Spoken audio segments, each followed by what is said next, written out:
taking the Ferrari all the way from Marbella, Spain into Rome. So we'll see how we make it. Above me, behind me, is the magnificent Pont du Gard, which is an old Roman aqueduct in the south of France.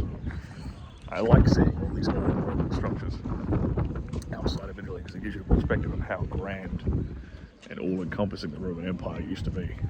Truly magnificent. You're not getting the perspective of this thing. Now, for those of you who might not be aware of how Roman aqueducts actually worked, well, the purpose was that they would literally, the source of the thing, could be, hundreds of kilometers away, came from a natural spring, usually out of a mountain or something like that, and then basically they would just purely through gravity would take that water source hundreds of kilometers across the country to towns and things, and they would use the aqueducts to cross big gaps like this, like rivers and caverns and things.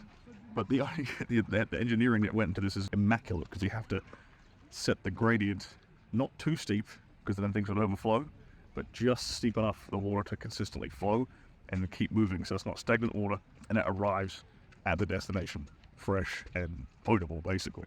But it's just, and you have to know the entire topography of the landscape from point A to point B in order to do this correctly. It's truly, truly impressive. And this is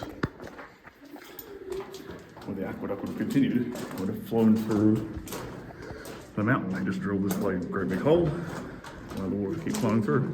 And this is what the top of the Roman aqueduct looks like, minus those steps that were obviously installed later on.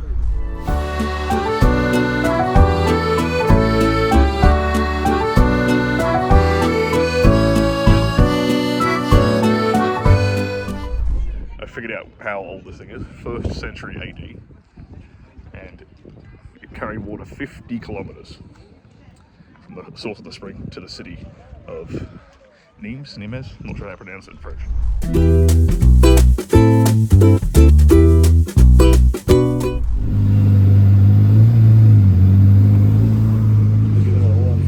We are now in Monaco, in the south of France. Well, it's technically its own country.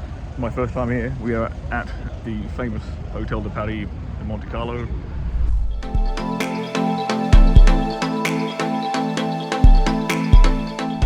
And the Casino Monte Carlo is just behind us here. Famous for being in quite a few James Bond movies. 6. Madame loses. Liach. Enjoy it while it lasts. Very words I live by. So the city's also famous for hosting a Grand Prix, which is often referred to as the Monte Carlo Grand Prix, because it basically consists mostly of this suburb of Monte Carlo. You'll notice behind me, like, all these barriers going up and down the street here, and kind of the rubber guards along the road. It's because these streets are the ones that they use to race the Grand Prix race. But only about 3.3 miles around the streets of Monte Carlo, and the harbour just over here is where all the billionaires park their yachts and watch the race run.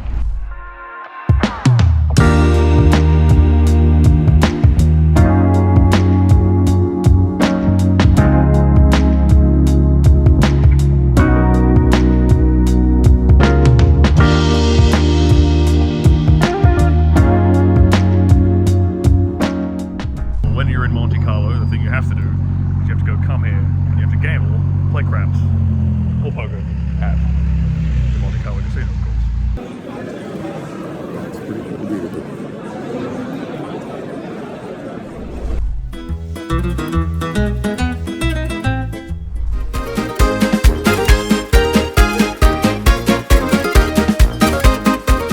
We're in Rome, made it to the Trevi Fountain. You might be familiar with some myths revolving around this place. Apparently you're supposed to toss a coin with your right hand over your left shoulder into the fountain. I don't see any coins in there right now though, maybe they clean them up at night. But you toss one coin in, you'll return to Rome. If you toss 2 coins in, you'll fall in love. If you toss 3 coins in, you'll return to Rome, fall in love, and you'll marry.